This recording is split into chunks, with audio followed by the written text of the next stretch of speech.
Hey there. So today I would like to show you the difference between the Revel 1 and the Revel Pro endless rope trainers, because we get asked this question a lot, and although we try to explain it in the text on our website, it's obviously much better to show it to you in a video, because some things you cannot explain in just in text, right? So this is the Revel 1, this is the Revel Pro, and obviously they have a few things in common and they have quite some differences. So one is obviously the size factor.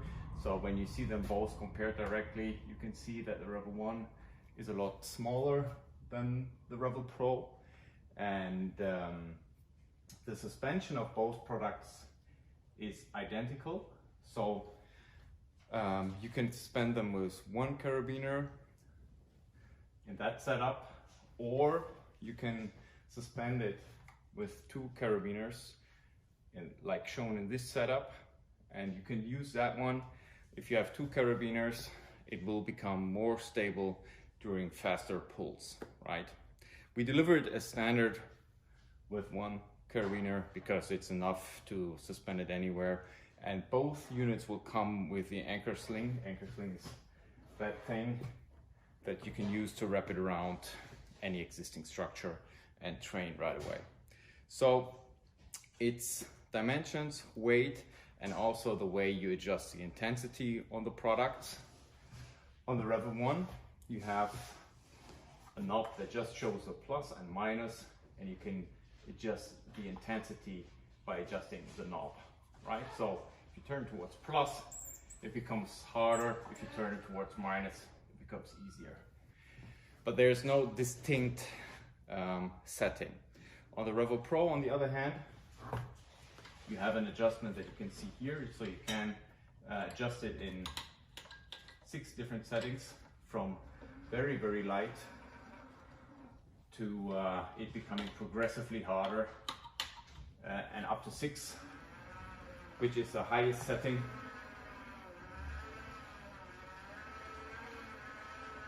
Which would make it considerably harder. So I would say 1, 2, and 3 are relatively light, and then it becomes a lot harder from 4, 5, and 6.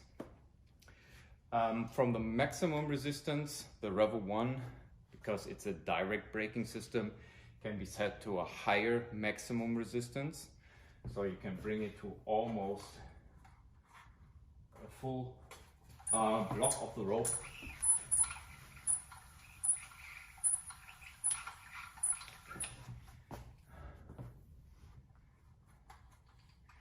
Which makes it a lot harder than even the highest setting on the Revel Pro. It's really a question of whether you would like to have that and your type of training that you would like to do it. Even with this setting, so 6 is so intense that most people can still pull it, but not a lot of people can push 6 without problem. And because of the high time under tension, you won't last very long on either of these two products, right? So it's also, you know, it depends on your type of training and what you would like to achieve, okay? So that's the intensity setting, which is different.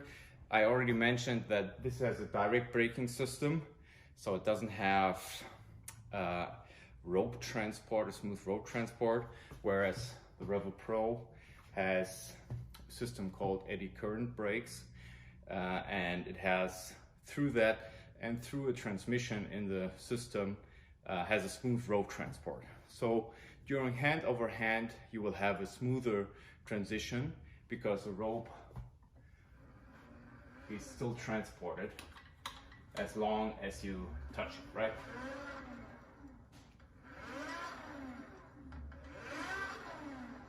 So I hope you can see that.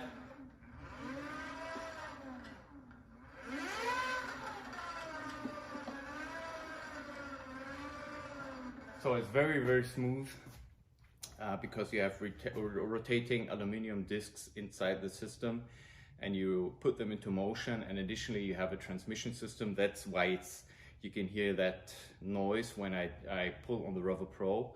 That's a transmission, and that's why it has that smooth rope transport. So it's a little bit more complex, but the training experience is also more refined, if you will.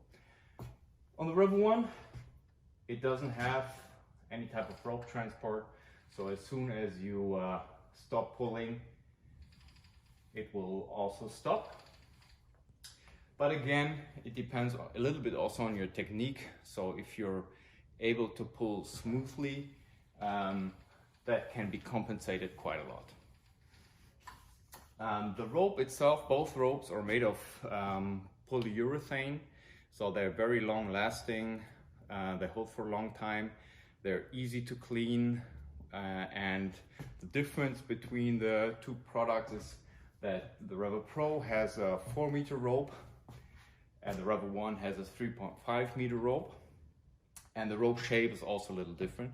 So the Revel 1 has a round shape of the rope, and the Revel Pro has an oval shape.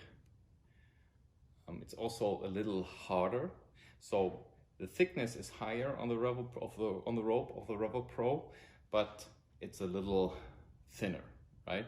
So again, it's a matter of preference, what you prefer, but you can grab both of them really, really good.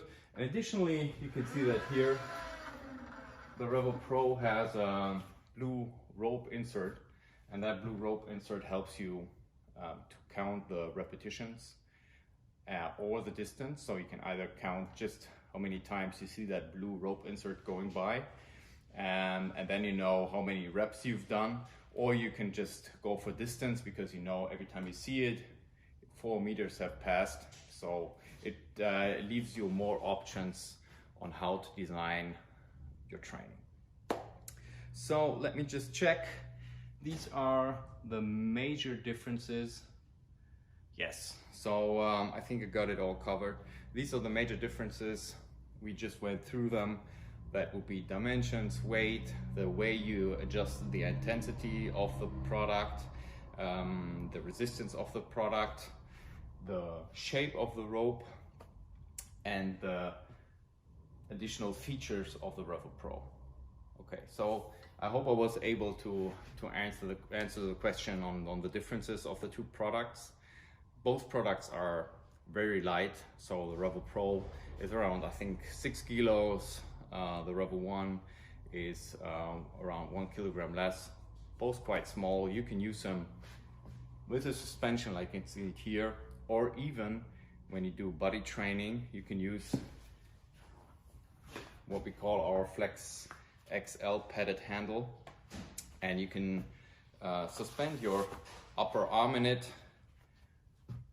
use this carabiner and put it into the end loops, and then you have a really secure way of holding the Revel without touching the insides or grabbing into the mechanism, and then you can have your body training on the other side and you don't need a suspension point at all. So that's it for the comparison and the commonalities between the Revel 1 and the Revel Pro. Thank you.